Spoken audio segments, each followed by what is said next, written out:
Shalom saudaraku yang terkasih, kita bertemu kembali dalam Getorta TV channel Saat Teduh Bersama pagi ini dengan Renungan Harian Toraya edisi Kamis 14 Mei 2020. Firman Tuhan kita siapkan dari Kejadian pasal 6 ayat 1 sampai 8. Kejadian pasal 6 ayat 1 sampai dengan ayat yang ke-8. Sebelum kita membaca merenungkan firman Tuhan, kita berdoa. Puji dan syukur kami persembahkan padamu ya Tuhan pagi ini. Kasih karunia-Mu mengizinkan kami menikmati hari ini. Semua karena kasih karunia Tuhan untuk kami. Dan saat ini, dalam saat teduh kami datang menghampiri kekudusan Allah. Kami merindukan sabda Tuhan. Karena itu, berbicaralah kepada kami ya Tuhan. Sampaikanlah isi hati-Mu bagi kami. Dan kami mengerti maksud-Mu lewat firman-Mu. Dan kami menjadi pelaku firman-Mu. Ampuni kami ya Tuhan, kami siap mendengar. Dalam nama Yesus kami berdoa. Amin. Kejadian pasal 6 ayat 1 sampai 8. Kejahatan manusia.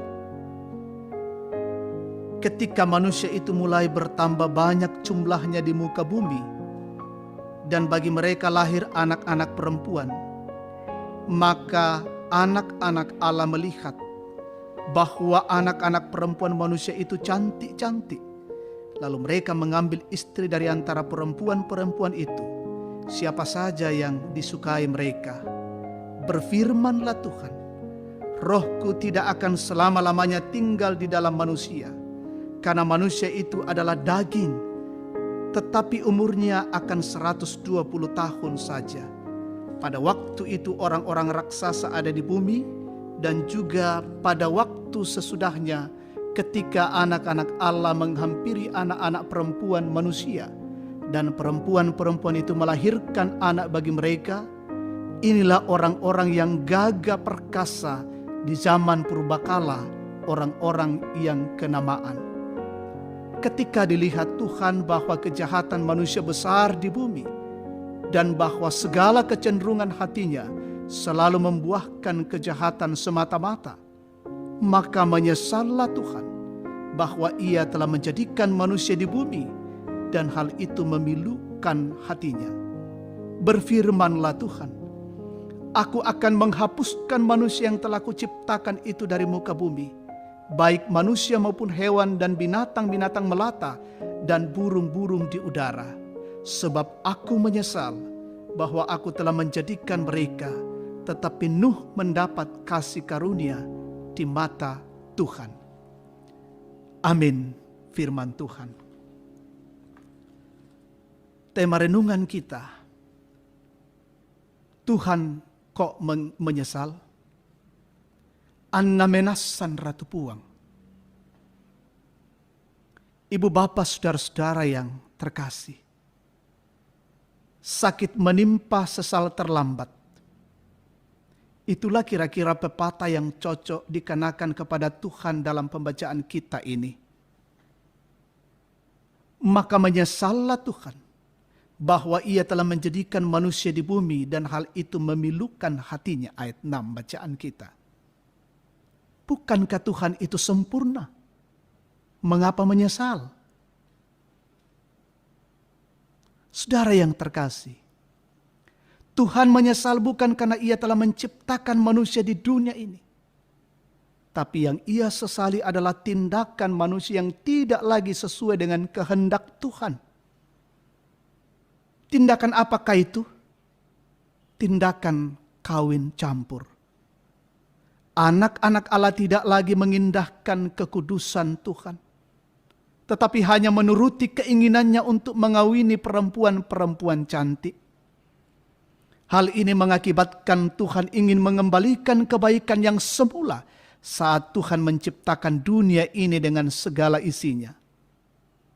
Apakah semua akan dihapuskan dari muka bumi? Ternyata tidak. Ada seorang yang bernama Nuh yang mendapat kasih karunia di mata Tuhan untuk tetap hidup.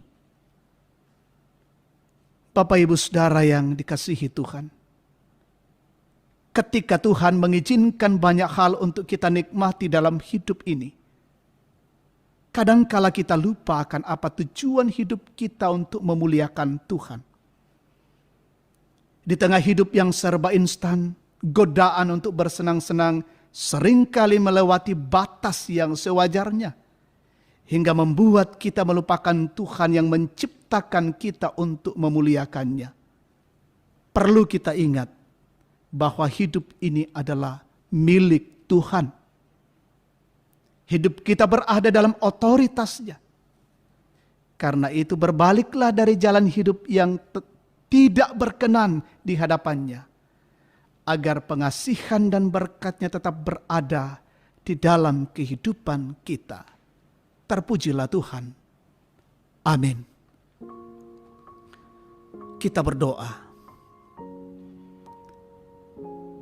Bapa yang Maha Kasih di dalam sorga, Tuhan kami dalam Yesus Kristus, kami bersyukur untuk lawatan Tuhan bagi kami pada pagi ini,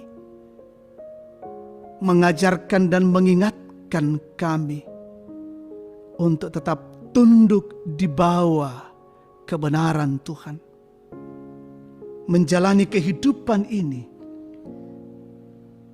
dalam kebenaran-kebenaran Tuhan. Ada banyak hal yang kami lakukan ya Tuhan yang tidak sesuai dengan kehendak-Mu. Ampunilah kami dan tuntunlah kami ke jalan yang Engkau kehendaki. Menjalani kehidupan hari ini, kami percaya Tuhan menolong kami dalam bekerja, dalam berusaha, beraktivitas, dalam pelayanan. Bahkan seisi rumah kami dilindungi Tuhan. Anak-anak kami harus sekolah dan belajar di rumah. Saudara-saudara kami menikmati sukacita yang adalah kasih-Mu bagi mereka, ditambahkan umur setahun lagi. Umur kelahiran mereka, pernikahan mereka bertambah. Sempurnakan sukacita anak-anak-Mu. Kami mendoakan saudara kami yang terus menjalani pergumulan-pergumulan yang berat, dalam kedukaan, dalam kesulitan, tekanan hidup, sulitnya mendapatkan kebutuhan-kebutuhan ekonomi, di PHK, hilangnya pekerjaan mereka, hilangnya usaha dan bisnis. Tolonglah mereka, hiburkan dan kuatkan. Saudara-saudara kami yang terpapar COVID-19, saudara-saudara kami yang juga sakit karena penyakit-penyakit lain, jamah dan pulihkanlah ya Tuhan.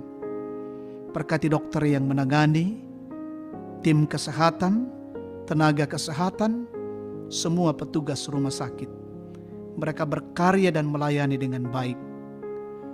Kami mendukung pemerintah kami dalam memutuskan mata rantai COVID-19. Kami patuh pada pemerintah, tetap tinggal di rumah. Biarlah dengan kasih dan anugerah-Mu Bapa, kami melibatkan diri untuk berperang melawan COVID-19. Kebijakan-kebijakan pemerintah kami setiap saat, Tuhan berkati semua dalam rangka mengatasi wabah ini. Kami percaya, kami meyakini wabah ini boleh cepat berlalu dari kehidupan kami. Saudara-saudara kami yang terjun ke lapangan hari ini bekerja, yang mengantarkan logistik ke setiap daerah, Tuhan lindungilah mereka dan Tuhan jagalah mereka. Bapa di dalam sorga, peliharakanlah hidup kami hari ini. Kami berjalan dalam bingkai kasih-Mu. Ampuni dosa kami, Terima kami yang datang berdoa dan bersyukur di dalam nama Yesus, Tuhan dan Juru Selamat kami. Amin. Demikian saat teduh kita pada pagi ini. Tuhan Yesus memberkati. Selamat beraktivitas. Dan jangan lupa subscribe Ketorta TV.